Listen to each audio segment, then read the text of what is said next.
I don't smoke, and I don't have many friends who do, but I keep several ashtrays at home, just in case. So one day, about a year ago, I was looking for some papers, and I found one of those ashtrays in one of the cupboards. It was completely empty and quite clean, by the way. I was pretty busy that day, so instead of putting the ashtray back in the cupboard, I just laid it on the kitchen table and went to do some repair work in the garage. I returned inside the house about an hour later, and the ashtray, still lying on the kitchen table, was filled with cigarette ash. No cigarette butts, just ash. I felt a faint scent of cigarette smoke in the house, definitely not as strong as I would have expected, judging by the amount of ash. Like I said, the ashtray was definitely empty and clean when I found it and put it on the table. I took a kitchen knife and carefully searched the entire house. Nobody was there. I checked all the doors and windows. They were locked.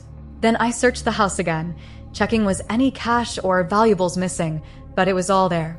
I called all my friends, even non-smokers, and asked them, did they happen to drop by my house that day? They all said no. I also inspected locks for damage, but there didn't appear to be any. I changed locks just in case and had trouble sleeping for days afterwards.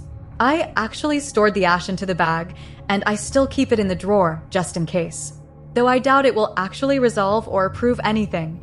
The day after that bizarre incident, a murder took place in my neighborhood.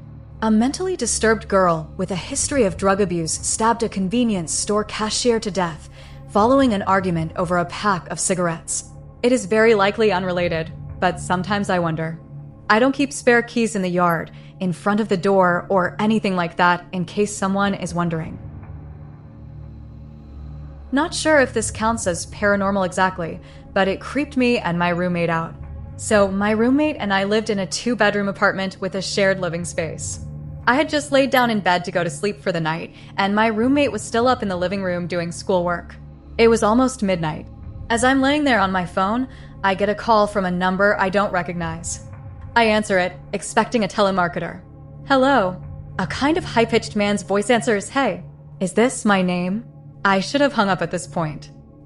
Yes, who is this? It's me, Derek. Remember, from high school? I was wondering if you wanted to talk? It's been forever.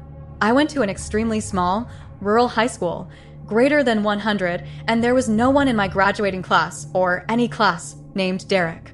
I said, I don't know who you are, and as I'm hanging up, I hear him say, wait, my name, wait, but I hung up anyway. The fact that this person knew my name is really weird because, not to brag, but my name is really unique, and I'm definitely the only person in my home county with that name. I went out into the living room to tell my roommate about it. As I'm telling her, she pulls up her phone and asks, was it this number? She got a call from that same number at the same minute I did. She didn't answer the call, and they left a voicemail. We listened to it, and it kind of sounded like someone breathing maybe, or just moving. And then distantly at the end, it sounded like a group of people yelling, screaming, but it was distant. My roommate and I did go to the same high school, but we've changed numbers since we graduated, and there shouldn't have been anyone but close friends, 1 to 6 people, who would have both of our numbers. The area code was in our home state, but it was really far away from our hometown, and we didn't know anyone there. Maybe I'm paranoid, but it really wigged us out. I was living with my now mother-in-law in a house she had just purchased a few months before. We had all had various weird feelings or experiences in the house, but 2 really stick out. Collectively, there were 3 dogs living in the house at the time. One evening, we are all sitting with our backs to the hallway. This is significant. Watching a movie. All of a sudden, my German Shepherd and my terrier both perk up their ears and start staring down the hallway behind where we are sitting. I mean, full attention. I notice and turn around. The light in the hall was off. It was dark, but of course, don't see anything. 5 minutes later, they're still staring and now growling. This time, my wife and I turn around, and we both watch as the light switch on the wall gets flipped to on. Dogs went crazy, and so did we. A few weeks later. Same scenario. Light is off, and we are watching a movie. My German Shepherd loved to play fetch, and we always had a million balls around to entertain her. This time, she's staring down the hallway and wagging her damn tail. This time, we all notice again and start to watch. I swear to God, a ball, single orange tennis ball, came rolling down the hallway towards her. We all went white. There were a few others, but Jesus, I hated that hallway. It never felt like a bad energy, but my feeble little brain was still scared nonetheless. Edit. One more story.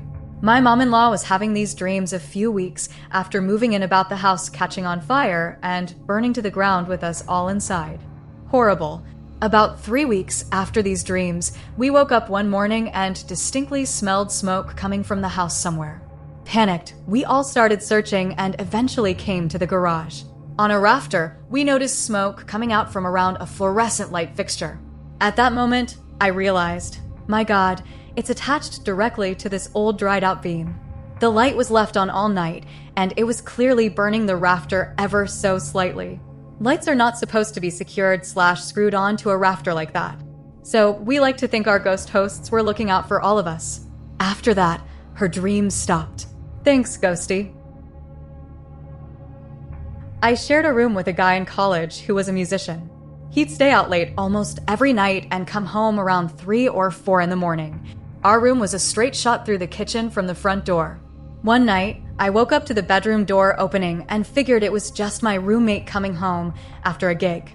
I thought it was strange that he turned the light on when coming in. He knew I was a light sleeper and would normally use his phone's light to shine around the room if he was looking for something while I was asleep. My bed was twin-sized, positioned against the wall connecting the bedroom to the kitchen. When he came in, I was facing the wall.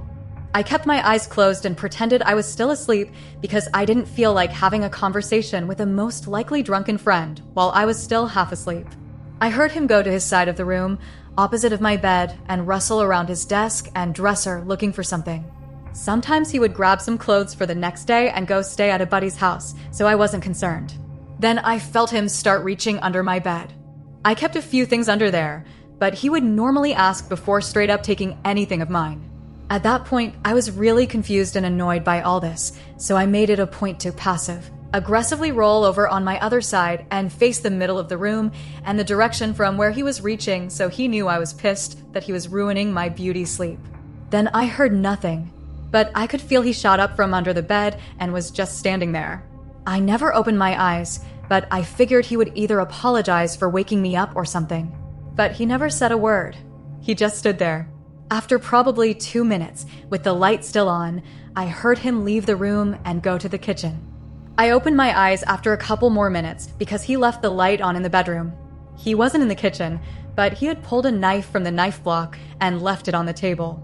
I checked around the house and couldn't find him, but quickly realized my Xbox, book bag, wallet, etc. were stolen.